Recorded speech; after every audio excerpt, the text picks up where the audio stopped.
It was at this moment that he knew. He fucked up.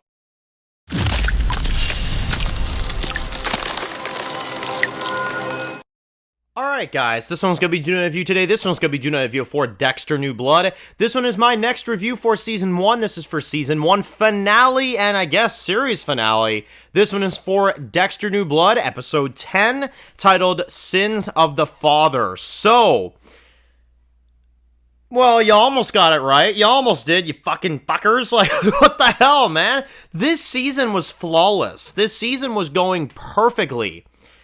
If you can't tell, I'm not all that impressed with this episode. I don't think I've ever seen a season of television, admittedly, that's been flawless for all the episodes throughout a season, and then they get to the finale, and that's when they fumble. There wasn't a writer change for this. It's still Clyde Phillips. I don't know what happened. Like, I really don't know. Well, I know what happened, so let's specify this.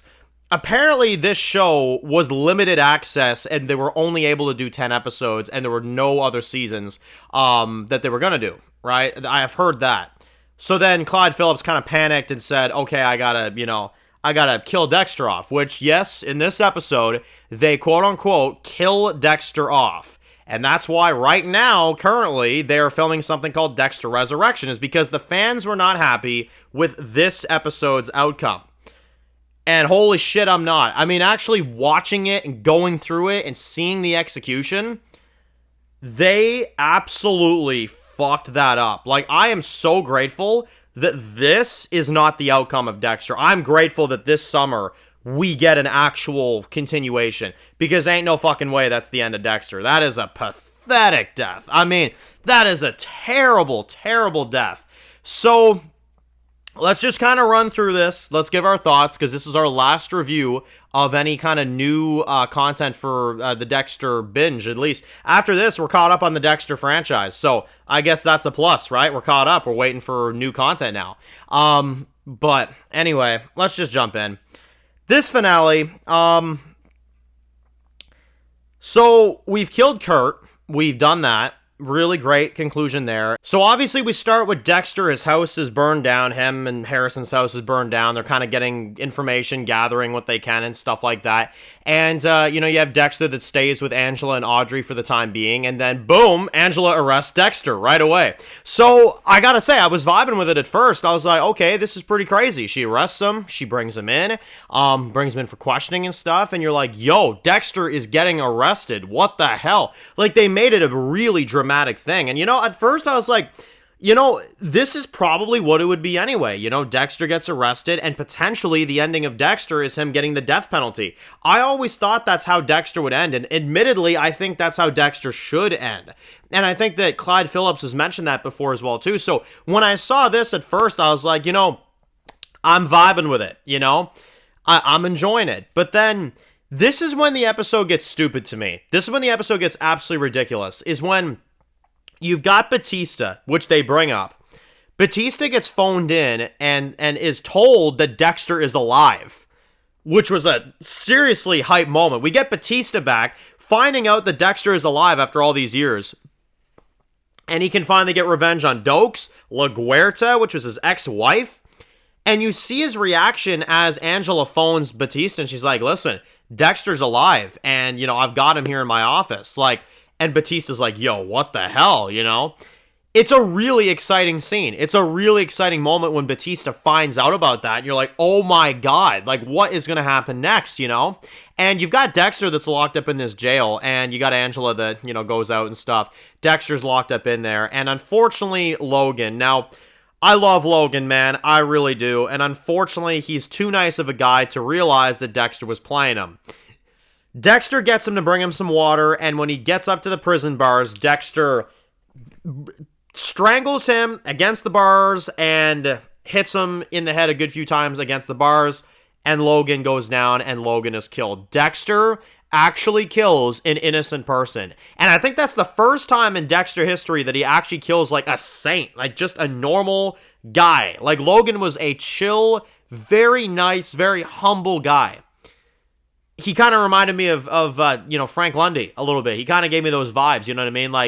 Not as good. I prefer Lundy, but you know what I mean? Kind of a nice guy, very chill dude and, just is doing his job and stuff. It just sucks, man, to see Dexter do that. But you know what? And funny enough, I'm still not at the things I hate yet. I actually like that. I like that Dexter kills someone innocent to help himself. It shows you how far we've gone to where he does break the code in order to save himself.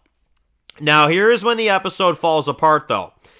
Batista, we never get a follow-up on it. Batista finding out that Dexter's alive, never follow up on it. We never, ever get his reaction to Dexter in front of him like that. He claims that apparently he's on his way to the station. He's on his way to there to see Dexter, but we never see Batista arrive. That is a cheap, just fake out and cop out if I've ever seen one.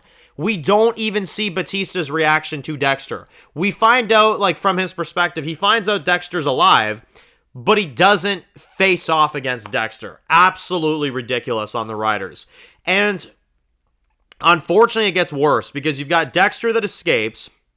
He's on the run. And then Harrison gets the brilliant fucking idea to take the rifle that Dexter got him, finds out that Dexter killed Logan. And what does Harrison decide to do? He decides to shoot his own father right point blank, just like that, with the rifle he gave him. That's right. Harrison, in this show at least, kills his father by Kurt's rifle. Just like that. It's that simple. And he claims it's because of all the things that Dexter made him go through, all the trauma, all the people he got killed. And you know what's funny? I understand why Harrison's pissed off at Dexter for Logan. Logan, I understand that. But Harrison is just as bad. Harrison is just as bad. He's doing horrible things with his father. And you mean to tell me that Harrison just feels the need to shoot his father? Very quickly done, very poorly built up to, very poorly executed, and a absolutely embarrassing death for Dexter. Listen, I'm a believer, and even going forward in the franchise, I believe that Dexter should die. I think he deserves to die. I do. But not in that fashion. Not in that half-assed type of way. And why would you ever kill off Dexter? Because you got to remember, this show, the way this ends, resurrection didn't exist. This show was supposed to be the end of Dexter. And I have to rate it in that manner. I have to look at this as the way the episode was originally intended. Because if I look at Resurrection, it's like, okay, well, oh, he's alive, so maybe I can bump this episode up a few points. But it's like, no, I have to judge this episode on what it was intentionally supposed to be. As it was intentionally supposed to be, this is a garbage ending. And you have Harrison that just drives away. He just bolts it after that. Angela gives him time and says, I never saw you.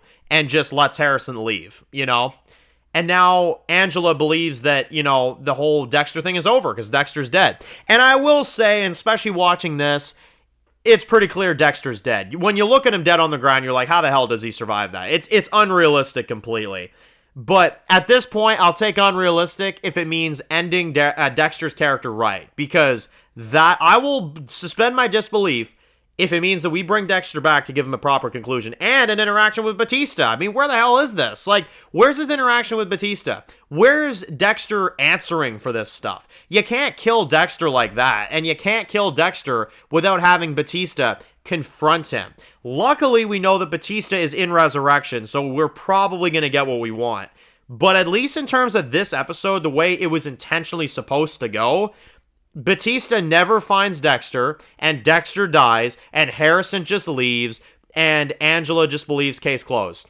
That's it. That's how the show ends. Dexter doesn't answer for anything else, and that's the end of it.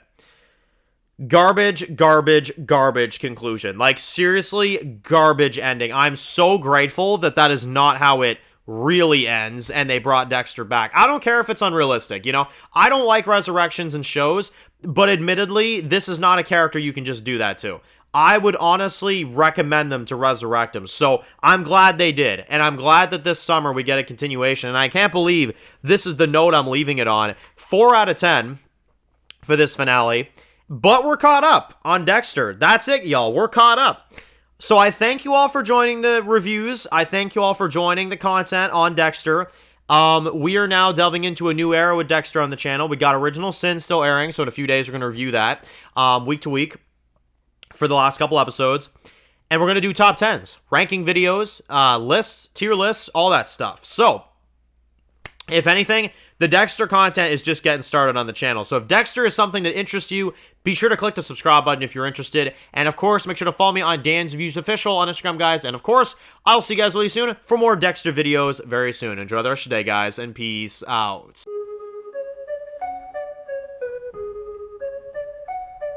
Born in the dark alleys, city of concrete. Dan's reviews blowing up, never taste defeat. Walking Dead dissected every plot twist beat. World gone mad, TV junkies hit a treat.